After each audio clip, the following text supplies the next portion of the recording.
Olá, amigos. Está começando a edição semanal do Jornal Tele Brasil Notícias, sempre com as informações na medida certa. E nessa edição estaremos abordando a questão do microempreendedor individual, que teve rendimentos acima de R$ 35.584, que aliás são rendimentos tributáveis e vão precisar declarar o imposto de renda. Abordaremos também a questão do adolescente brasileiro, inclusive mostrando alguns que já sofreram bullying, a solução e a tratativa em escolas e outros ambientes. Vamos falar do artesanato nacional, peças feitas à mão que estão cheias de história, tradição e que acabam mostrando a identidade do Brasil. O Salão do Artesanato em Brasília, que aconteceu no dia 13 de abril, estaremos mostrando mais detalhes sobre este acontecimento. Tudo isso nesta edição do Jornal Tele Brasil Notícias. Então, vamos a ela. No ar.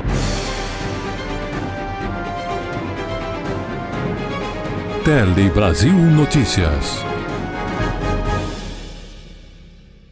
E começamos essa edição falando de nossos locais de gravação, que agora é aqui no interior de São Paulo, na cidade de Garça, onde temos a Rádio Music Star e também o nosso estúdio Bem Brasil de gravação. Mas vamos destacar a informação jornalística sobre as distribuidoras de energia elétrica, que estarão inclusive notificando beneficiários da tarifa social que ainda não se enquadram nas novas regras que estão em vigor, desde o fim do ano passado, para quem não sabe. Muitos consumidores precisam então atualizar os dados no Cadastro Único do Governo Federal e até mesmo mudar a titularidade da conta de energia para que possa manter o benefício do Bolsa Família.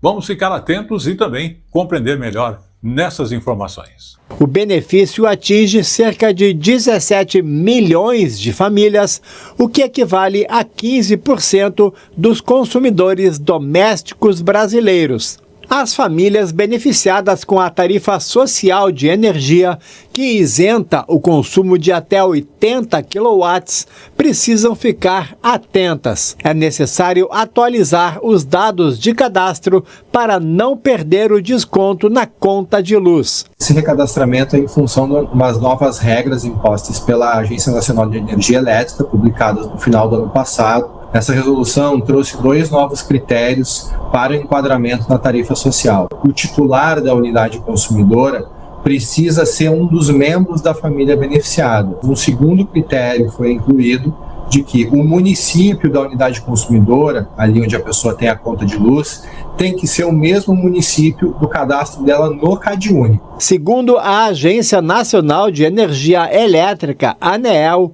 o ideal é que as pessoas procurem as prefeituras de suas cidades através dos CRAS para se recadastrarem se for necessário. Um dos requisitos para que seja concedido esse benefício é que essas famílias estejam com o cadastro atualizado no Cadastro Único do Governo Federal. Então essas famílias precisam manter atualizado esse cadastro com as informações, elas precisam estar atualizadas pelo menos a cada 2 anos.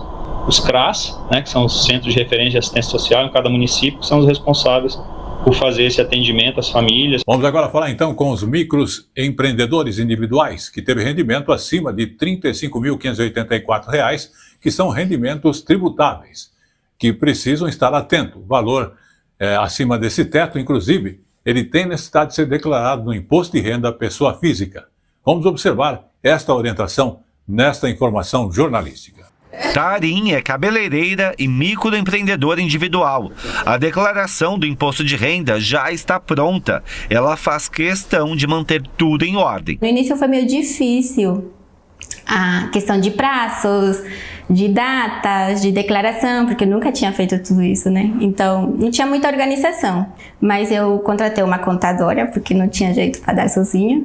E abri o meu espaço, então foi uma vivência legal, porque foi aí que no dia a dia eu comecei a virar empreendedora, o trabalho, a parte técnica, e é difícil administrar tudo sozinha. Como pessoa jurídica, todo microempreendedor individual precisa entregar anualmente a DANCE-MEI, com ou sem faturamento. Essa declaração é feita no portal do Simples Nacional até o dia 31 de maio.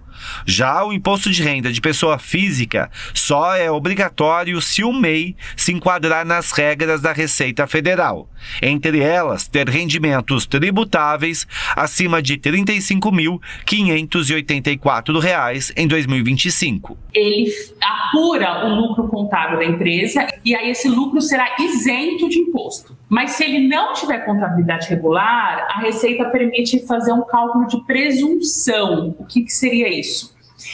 Parte do faturamento será considerado como isento, e aí tem percentuais dependendo da atividade. Então, nessa conta de faturamento menos a parte isenta, calculada pela presunção, o que ultrapassar o limite de 35.584, aí será declarado como rendimento tributável, pois é considerado como um prolabore, né, um salário do sócio. O prazo de entrega do imposto de renda vai até o dia 29 de maio.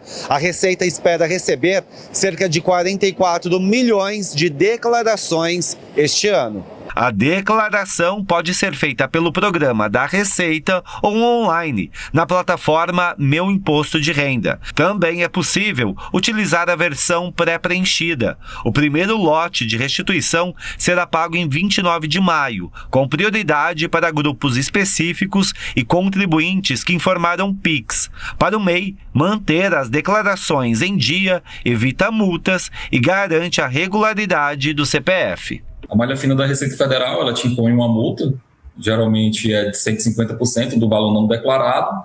Então, assim, se o MEI tiver regular, ele não se preocupará com esse tipo de malha fina ou fiscalização da Receita Federal. Vamos agora abordar também a questão de deficiência, um assunto abordado numa pesquisa feita pelo Talento, e que inclui, inclusive, parceria com a ONU, que está mostrando que mulheres com deficiência sofrem mais dificuldades no mercado de trabalho do que os próprios homens.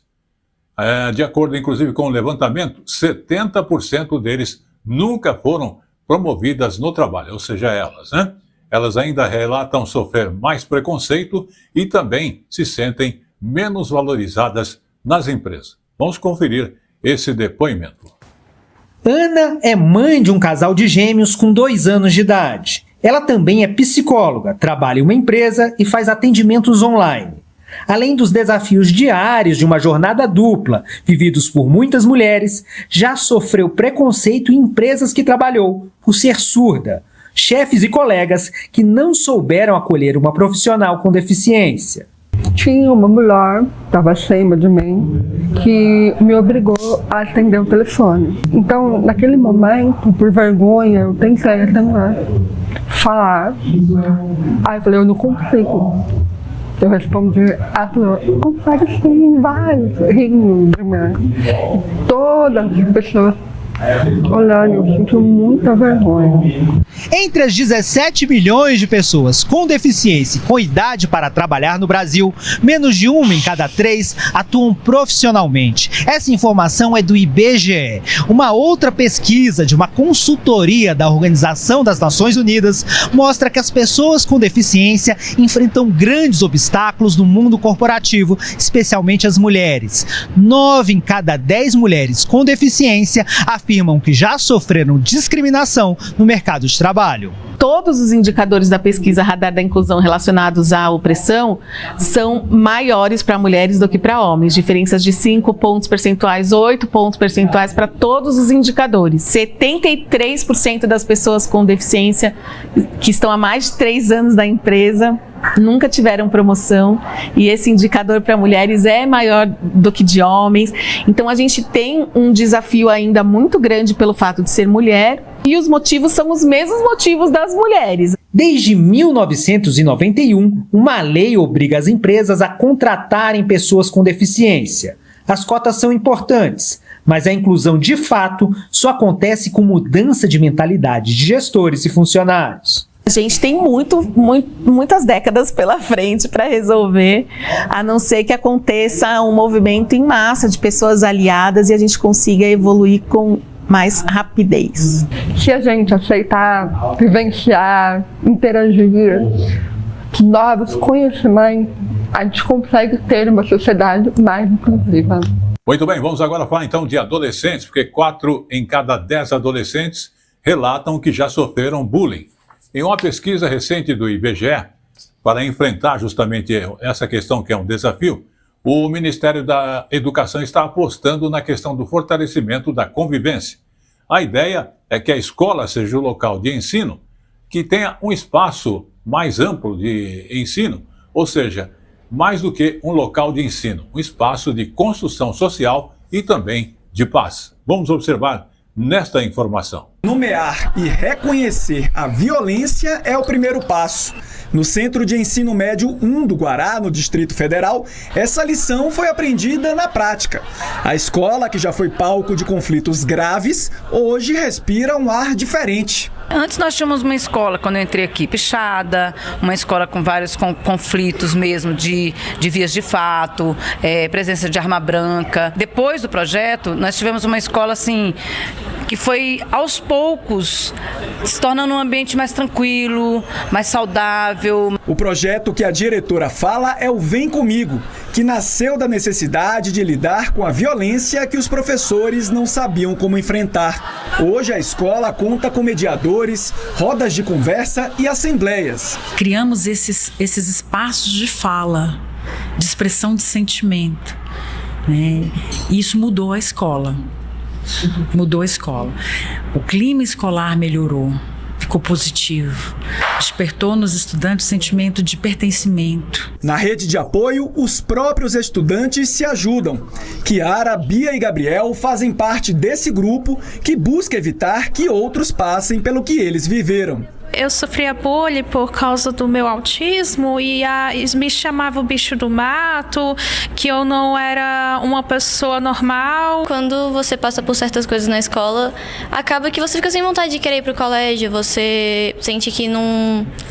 eu vou pro ambiente, é ruim, me distraem, eu não consigo focar nos estudos, você acaba perdendo vontade de estudar, de querer ir pro colégio, de querer até socializar, acaba atrapalhando não só no estudo, mas acho que até na vida mesmo. De vez em quando tem casos raros de bullying, mas isso acontecia mais antigamente. Hoje em dia, como você falou, é mais a prevenção e evitar que aconteça. Que a gente já criando um ambiente seguro, evita muito mais de acontecer um caso muito extremo. Experiências como essa no DF dialogam com ações do MEC.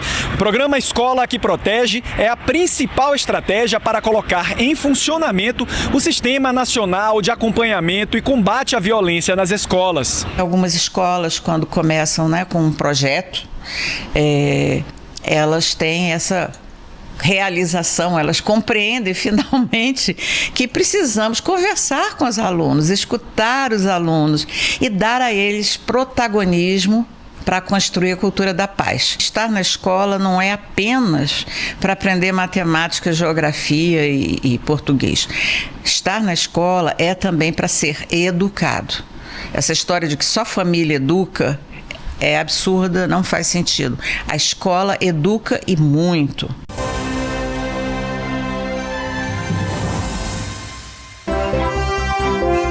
A informação na medida certa que você gosta.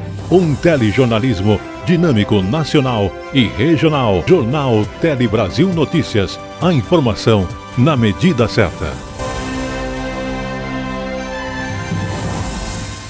Agora falar então do Fundo de Garantia do Tempo de Serviço, porque as famílias poderão ter a possibilidade de usar esse recurso do Fundo de Garantia, inclusive que é o FGTS, para pagar as dívidas. O governo confirmou que o uso do fundo está em análise dentro do pacote de critérios que foi criado para reduzir o endividamento que acontece no Brasil e também incentivar a renegociação dos débitos. Vamos observar esta outra informação. É verdade, o ministro do Trabalho, Luiz Marinho, disse que até 7 bilhões de reais poderiam ser utilizados aí para beneficiar até 10 milhões de pessoas.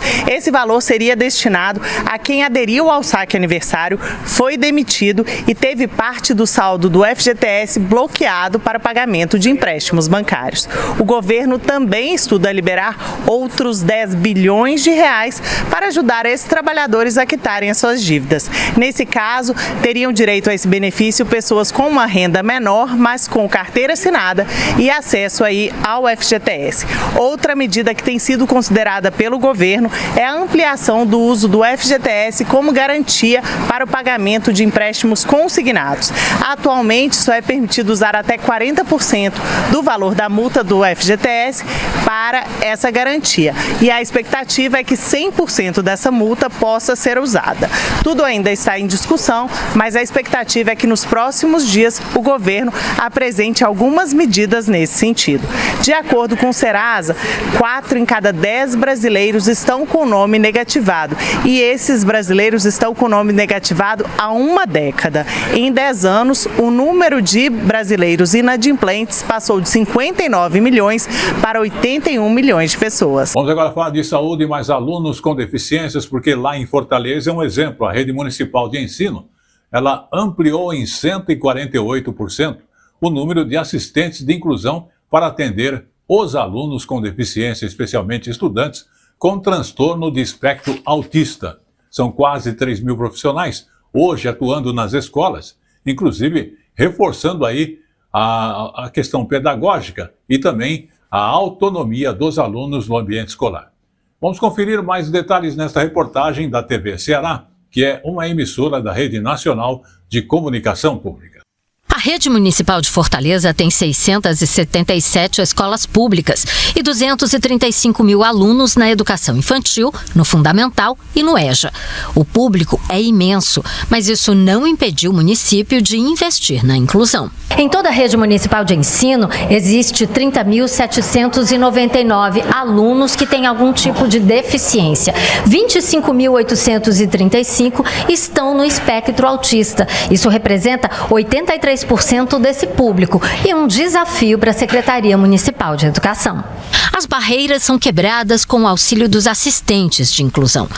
Esta sala funciona para acompanhamento de estudantes no transtorno do espectro autista. Para o público com TEA, a Secretaria Municipal ampliou o número de profissionais especializados em educação inclusiva em 148%. O atendimento educacional especializado ele é um serviço complementar, né? A criança recebe a educação na turma regular e o atendimento faz a eliminação das barreiras. A gente identifica quais são as dificuldades enfrentadas na escola, né? A barreira não está no aluno, a barreira está no ambiente, né? Seja ela atitudinal, seja ela física ou curricular, né? A gente identifica essas barreiras e tenta eliminar para que a aprendizagem aconteça. Em 2025, a rede tinha 1.170 assistentes de inclusão. Hoje, são 2.902 profissionais e 50 escolas têm mais de uma pessoa exercendo a função. As unidades também têm recursos físicos. Os painéis, por exemplo, servem para trabalhar a psicomotricidade dos alunos. A coordenadora de educação inclusiva da Secretaria explica que tudo é pensado para funcionar de maneira integrada e garantir a inclusão e o aprendizado. As nossas unidades escolares dispõem de painéis sensoriais, que são ambientes ali, corredores sensoriais, onde esses estudantes podem se regular quando estão ali querendo entrar em crise. Também para os estudantes autistas, né, que têm sensibilidade auditiva, eles dispõem de abafadores de ruído. A rede está permanentemente buscando dar condições para que a escola seja um espaço cada vez mais acolhedor, mais inclusivo e atento às necessidades desses estudantes. E ainda falando dessa questão, o projeto em São Luís está oferecendo também suporte às famílias de crianças e adultos que são atípicos. Mães, avós e cuidadores recebem um acompanhamento psicológico. Também tem terapias e apoios multidisciplinares. O principal objetivo é de reduzir o estresse e preservar a saúde mental de quem cuida diariamente, né, dessas crianças ou da família em si. A reportagem é da TV UFMA, que também é uma emissora da Rede Nacional de Comunicação. Vamos observar. Para cuidar de criança atípica, a gente tem que estar bem. Toda vez que eu ia fazer terapia com ele, eu pedia para o médico, doutor, me consulta, né? Porque eu estou precisando, eu sinto que estou precisando.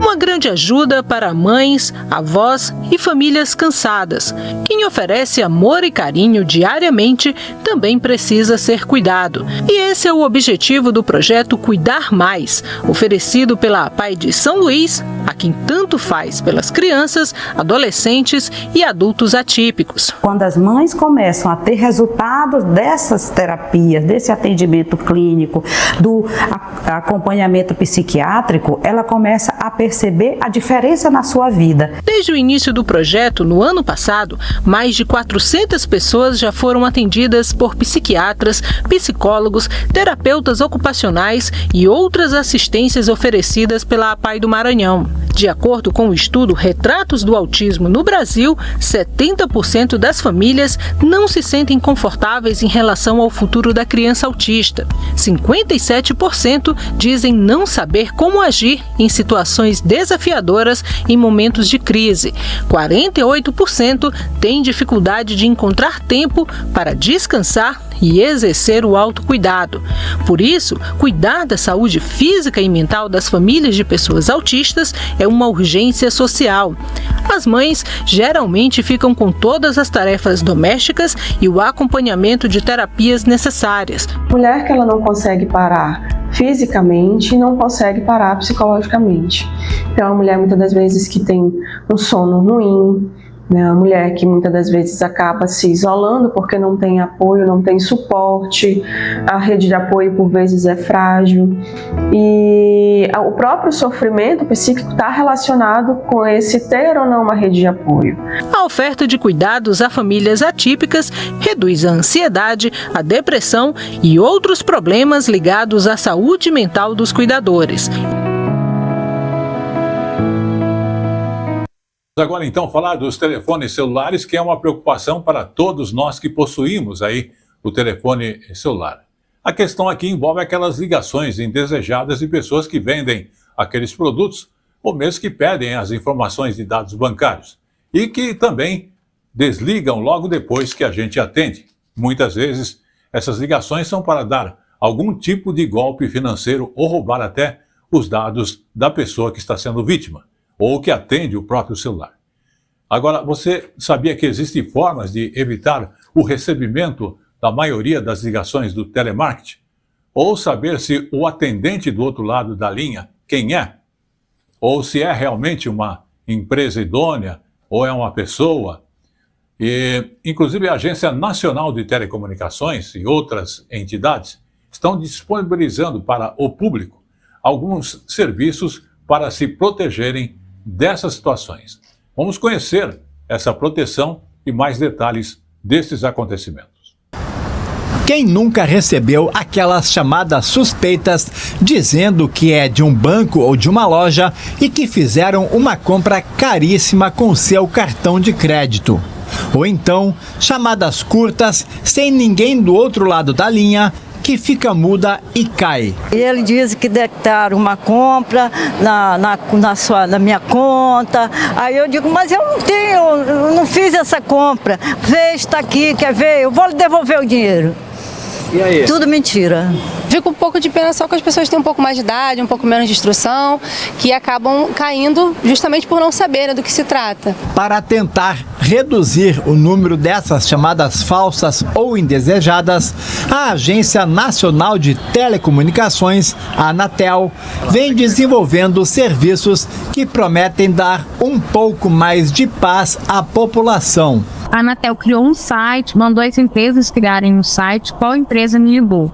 E aí qualquer consumidor pode ir lá, digitar o número da empresa, do número do telefone que está te ligando e importunando, e verificar qual é o nome da empresa que está te ligando. Somando isso, nós criamos em conjunto com as prestadoras de telecomunicações um sistema que se chama Origem Verificada. Quando o seu telefone toca, vai aparecer um número e uma verificação, vai ter uma autenticação dizendo que você pode atender esse telefone porque esse telefone é real. não é um número falseado.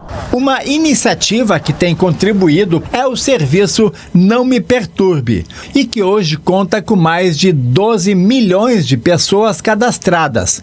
Geralmente o call center te liga para oferecer algum produto, fazer propaganda de alguma coisa, alguma promoção.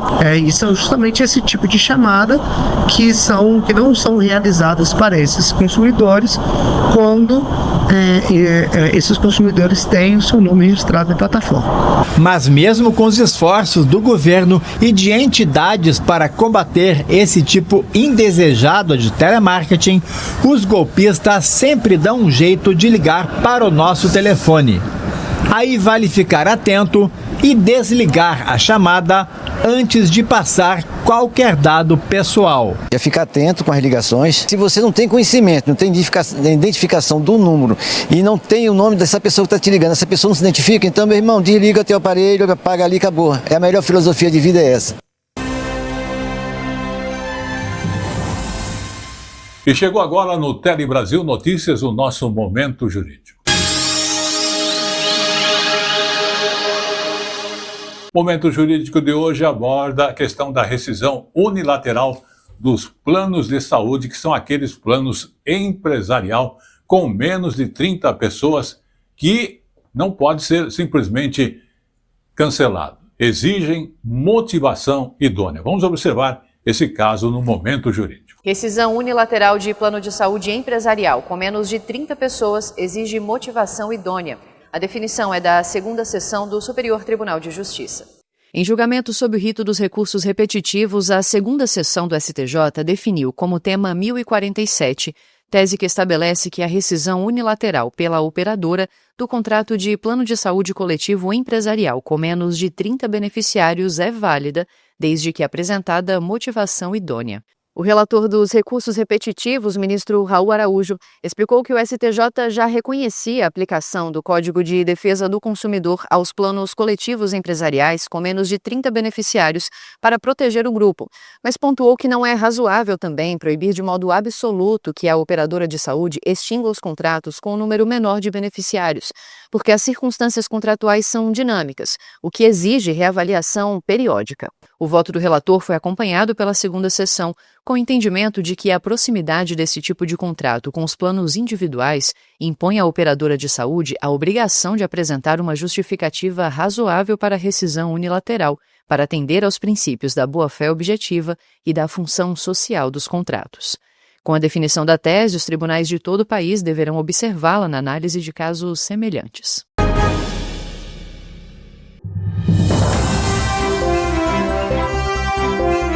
A informação na medida certa que você gosta. Um telejornalismo dinâmico, nacional e regional. Jornal Tele Brasil Notícias. A informação na medida certa.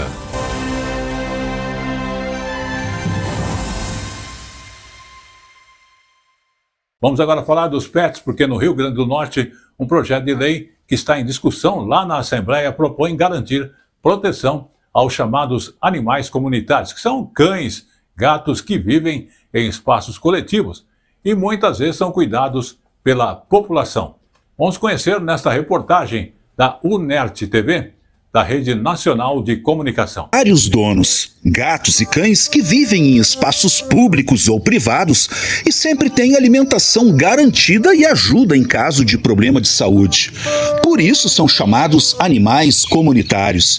No Rio Grande do Norte, eles podem ter mais uma garantia de não serem removidos pelo poder público, pelos síndicos de condomínios ou retirados por qualquer administrador de espaço privado de uso coletivo. Onde a gente trabalha, mora ou estuda, é comum encontrar pessoas que alimentam e dão até assistência veterinária aos animais comunitários. E sabia que, pela lei, essas pessoas vão estar amparadas? Ninguém vai poder repreender ou constranger quem cuida dos bichinhos. Essa proteção especial aos animais, com ou sem dono, está no projeto de lei estadual em discussão. Foi apresentado na Assembleia Legislativa depois do caso da gata que morreu após ser capturada por uma empresa contratada por um condomínio da cidade de Mossoró. O caso provocou revolta e uma grande mobilização para para acompanhar a tramitação do projeto em Natal. A audiência pública lota o auditório da Assembleia. Outros protetores de animais de Natal e do interior também se manifestam de forma favorável ao projeto de lei. Por se tratar de um tema importante, a proteção dos animais, a Universidade do Estado do Rio Grande do Norte, a UERN, foi convidada para a audiência pública. A UERN ela é pioneira no Nordeste com a política institucional de manejo ético, que essa política foi criada no ano passado, a resolução 12/2025, que é a política institucional de manejo ético de animais e convivência saudável, né, com os animais nos campi.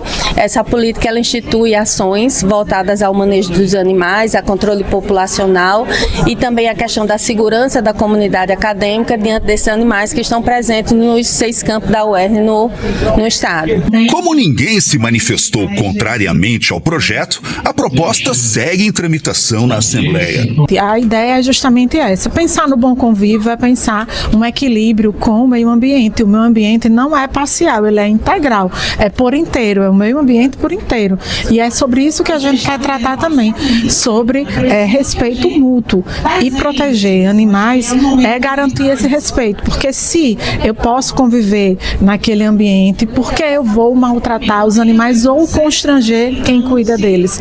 Tem algo errado nessa sociedade, a gente precisa dar um passo além, avançar e criar mecanismos que nos ajudem a avançar. Vamos agora então falar de temperatura, porque o aumento da temperatura tem provocado efeitos nocivos no desenvolvimento das crianças entre as idades de 1 a 5 anos. E essas crianças, inclusive em situação de vulnerabilidade social, são as mais afetadas. Um desses impactos é que aumenta o risco de desnutrição infantil. A conclusão, a informação é do estudo da Fundação Oswaldo Cruz. Vamos então conhecer mais detalhes deste outro aspecto. A pesquisa coletou informações entre 2007 e 2017 em todo o país e chegou à conclusão que 1 grau de elevação na temperatura aumenta em 10% a chance de baixo peso em crianças de 1 a 5 anos.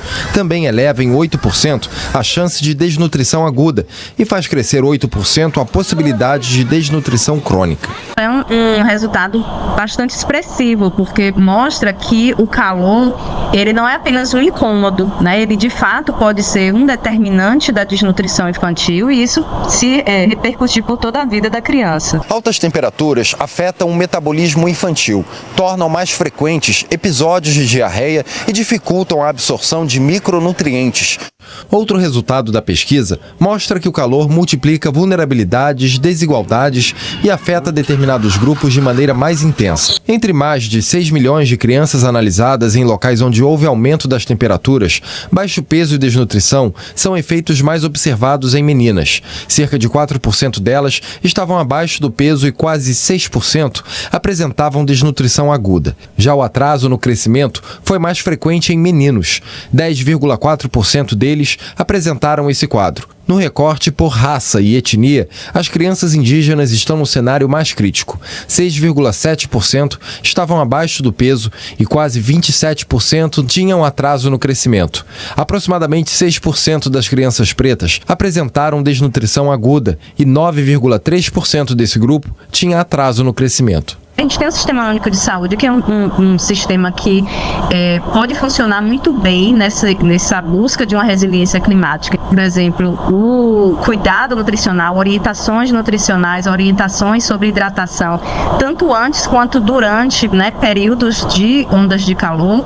Isso também pode ajudar, né, e fazer a reduzir os efeitos e também monitorar essas crianças. Segundo os pesquisadores, políticas como o Bolsa Família ajudam a mitigar a insegurança alimentar, principalmente nas regiões Norte e Nordeste, em áreas rurais e comunidades indígenas. Outra forma é incrementar a merenda escolar. No Rio de Janeiro, em dias quentes, o cardápio oferecido para as crianças da rede pública de ensino do município passa por adaptações. A alimentação escolar, ela leva em consideração também essa questão da temperatura, né? Uma vez que isso pode, de alguma forma, interferir no estado nutricional da criança. As frutas, em geral, elas são muito bem aceitas pelas crianças. Vamos agora então falar também de serviços nas redes que inclusive Esse serviço ele vem para apoiar os brasileiros que têm dificuldades de acessar direitos básicos por meio do Sistema Único de Assistência Social, o SUAS. E é possível, inclusive, obter benefícios e serviços públicos através desse sistema. O financiamento, porém, de todo esse serviço, ele está em debate no Congresso Nacional, inclusive com uma proposta de emenda à Constituição que quer destinar um valor fixo para o SUAS. Porém, esse gasto permanente pode gerar efeito cascata no orçamento da União, por isso que está em discussão. Mas vamos conhecer. O SUAS oferece atendimento e apoio financeiro para famílias em situações de pobreza, violência, abandono e outras vulnerabilidades. A principal porta de entrada é o CRAS, mas a população pode buscar ainda o CRES, que atende quem está em situação de risco, e o Centro POP para pessoas em situação de rua. A organização do sistema é compartilhada entre a União, estados e municípios. Juntos, eles financiam e executam as políticas públicas de assistência social no país. Entre essas ações estão o benefício de prestação continuada, que garante um salário mínimo para idosos e pessoas com deficiência de baixa renda, e o BPC, com foco no acesso e permanência de crianças e adolescentes na escola. O auxílio inclusão para pessoas com deficiência que entram no mercado de trabalho, e tem ainda os benefícios eventuais, valores pagos em situações específicas como nascimento, morte ou calamidades. O financiamento de todo esse sistema está em debate no Congresso Nacional. A chamada PEC 383 assegura o repasse mínimo de 1% da receita corrente líquida da União para a assistência social. O texto também propõe uma renda mínima para pessoas em situação de pobreza. O presidente da Câmara dos Deputados, Hugo Mota, afirmou que pretende colocar a medida em votação nos próximos dias. Se aprovada, ela pode garantir recursos para programas sociais, mas também deve impactar as contas públicas, já que a criação de mais um gasto permanente causaria um provável efeito cascata no orçamento de 2027. Vamos agora falar de saúde das canetas emagrecedoras, porque os bares e restaurantes já começaram a sentir de perto o efeito dessas mudanças de hábitos dos consumidores. A questão está nas porções menores, pouca bebida alcoólica e a redução dos pedidos de sobremesa, que já em si já é um sinal que os empresários do setor vão precisar adaptar os seus cardápios, e isso muito breve. Vamos observar. Aqui a comida típica da Bahia é servida em pratos fartos. A ideia são mesas grandes, onde se come à vontade. Tem uma boa variedade de cachaças também. Só que de uns tempos para cá, começaram a surgir clientes que têm vontade de comer uma moqueca ou um baião de dois, mas não têm apetite para essa fartura toda. Porque o apetite está reduzido.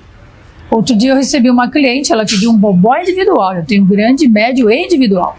Ela pediu um individual e quando eu fui mostrar a vasilha para ela ter ideia do formato que era, do que ela ia consumir, ela falou, eu vou ter que voltar outro dia com um amigo. Porções menores, pratos divididos e poucas sobremesas. São mudanças no comportamento dos clientes que os donos de bares e restaurantes percebem com a disseminação das chamadas canetas emagrecedoras, que são medicamentos que reduzem o apetite. 3 em cada 5 empresários do ramo já notaram influência desses remédios no consumo dos clientes. A pesquisa da Associação Brasileira de Bares e Restaurantes mostra um impacto maior nos pedidos de sobremesas, relatados por 65% dos donos de restaurantes. Desses, 1 em cada 5 dizem que caíram muito os pedidos de doces. Apesar do impacto dos novos remédios para emagrecer, essas mudanças de hábitos têm múltiplos fatores. Estão acontecendo ao mesmo tempo algumas mudanças geracionais também, e as pesquisas mostram que as gerações mais novas, elas têm uma tendência a mudar o comportamento em relação ao consumo de álcool, seja com drinks diferentes, seja com drinks até mesmo sem álcool. Muito bem, vamos falar de turismo, mas vamos falar também de feira de artesanato, peças feitas à mão, que, se você observar bem, são cheias de história, tradições e acabam identificando o próprio Brasil em si, né? Uma certa região do Brasil. O Salão do Artesanato em Brasília que reuniu artistas de todas as regiões do país, que mostrou como a cultura e também a criatividade pode se transformar em uma verdadeira obra de arte. Também uma fonte de renda para aquelas pessoas. Vamos observar. Feitos à mão. Não são apenas produtos, são verdadeiras obras de arte em formato de bijuterias, esculturas, peças de decoração, tapeçaria. Cada objeto fala da cultura do lugar onde veio. No Salão do Artesanato, onde peças de todo o país estão expostas, vamos descobrir, por exemplo, o que tem a cara de Mato Grosso do Sul. Acho que a cara que remete à nossa cultura é a faixa pantaneira. Aqui nós temos a faixa pantaneira e a gente tece ela, a oficial é de 10 para cima. 10, 12, 15 centímetros, mas a gente tece ela desde 1,5 centímetros para colocar nos produtos. A gente tem a faixa de pulso, nós temos as faixinhas de chapéu, temos também as faixinhas que a gente coloca na nécessaire, temos a bolsa, que é o sapiquá pantaneiro, é uma releitura do sapiquá que o homem pantaneiro levava pro campo, para a lida, ali ele levava a tomatula, e aí a gente trouxe para os dias de hoje. E assim, o artesanato reflete a história, os costumes e a ancestralidade de cada estado do país. Aqui no estande do Pará, a gente vê claramente a floresta amazônica por meio de seus pássaros tradicionais, também as casinhas de palafita tão comuns na beira do rio, e também a arte indígena presente em todo o estado. E viemos trazer um pouco da nossa cultura do Pará, que é o nosso cheiro do Pará, que é o paticholim, os nossos aromas ali, que é o sachê para colocar no guarda-roupa. E aqui nós temos também o nosso miriti, que é uma palmeira que se encontra lá na região, na nossa região de Abaetetuba.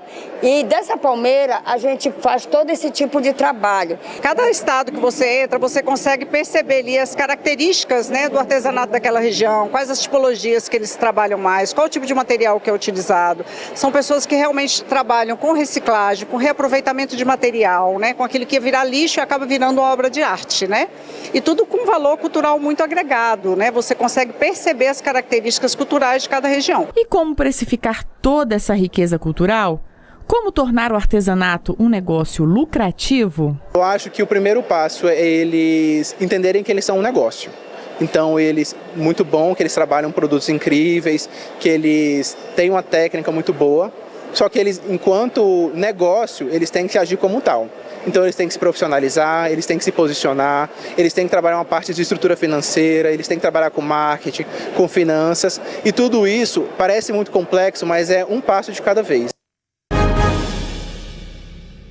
Tudo que é bom dura pouco. O Tele Brasil Notícias, gravado aqui diretamente da cidade de Garça, interior de São Paulo, está chegando ao seu final. Mas antes, vamos falar aí da reserva da biosfera da Mata Atlântica, que inclusive há uma parceria com o governo do estado do Ceará, que está sendo reinaugurado 2 melipolinários. São criadores de abelhas nativas sem ferrão. Inclusive, na área urbana de Fortaleza, existe um espaço para a criação, preservação e manutenção dessas abelhas. Vamos ver nesta reportagem também da TV Ceará, que é uma emissora da Rede Nacional de Comunicação. Em meio ao fragmento florestal do Parque do Cocó, na área urbana de Fortaleza, existe um espaço específico para a criação, preservação e manutenção de abelhas sem ferrão. O meliponário foi ampliado. O que antes tinha apenas 5 caixas, cresceu para 15 espaços que abrigam colmeias. O espaço segue a lógica dos módulos, onde se colocam pequenos ninhos e o manejo inclui um cuidado constante com as abelhas. Aqui no meliponário a gente pode encontrar as abelhas canudo, jandaíra, jati, marmelada e euglossa, que é a abelha das orquídeas. O manejo delas é de forma quinzenal ou a toda semana, se a gente tiver feito uma multiplicação, que é uma nova muda de abelha recentemente. Então a gente vai fazer o manejo toda semana. Até o ano passado, apenas o estado de São Paulo tinha uma resolução específica para as melipônias, mas o Conselho Estadual de Meio Ambiente do Ceará tornou o estado um dos primeiros do Nordeste a fazer a mesma coisa. A partir de agora, está regulamentado o manejo, o transporte e a criação das abelhas abelhas melipônias aqui na nossa região. E é interessante de ver e provar. No espaço, é possível conhecer as colmeias de perto, descobrir o que é a cera produzida e os reservatórios de pólen e mel. Além de ser mais claro, o gosto do mel é diferente e ele é feito da florada das plantas do cocó. O meliponário também está aberto para visitantes que aprendem mais sobre os insetos. Eu gosto de aprender coisas novas e saber sobre a natureza. E para quem tem medo, a gente ressalta que elas não têm ferrão e não trazem nenhum risco. O meliponário tem até espécies de abelhas solitárias, estas que têm a coloração esverdeada. A visita ensina e desmistifica a ideia de que todas as abelhas são iguais e mostra como é importante preservá-las para manter o equilíbrio da natureza. Quando a gente fala de abelha, o pessoal lembra muito da amarelinha com as listrinhas pretas, com ferrão, e tem medo, algumas pessoas são alérgicas, mas essa não é, ela não tem ferrão, no máximo ela dá um beliscãozinho, mas nada que assuste ou possa, vamos dizer assim, causar algo mais grave, né?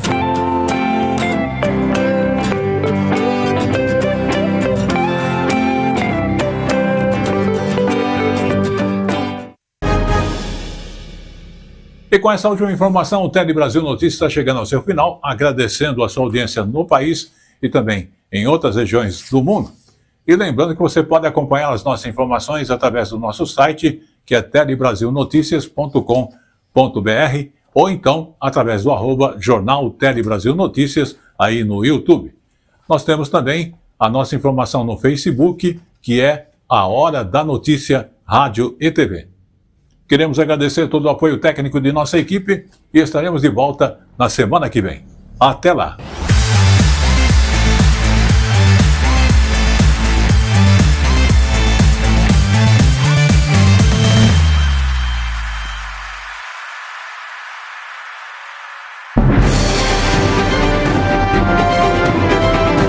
Tele Brasil Notícias.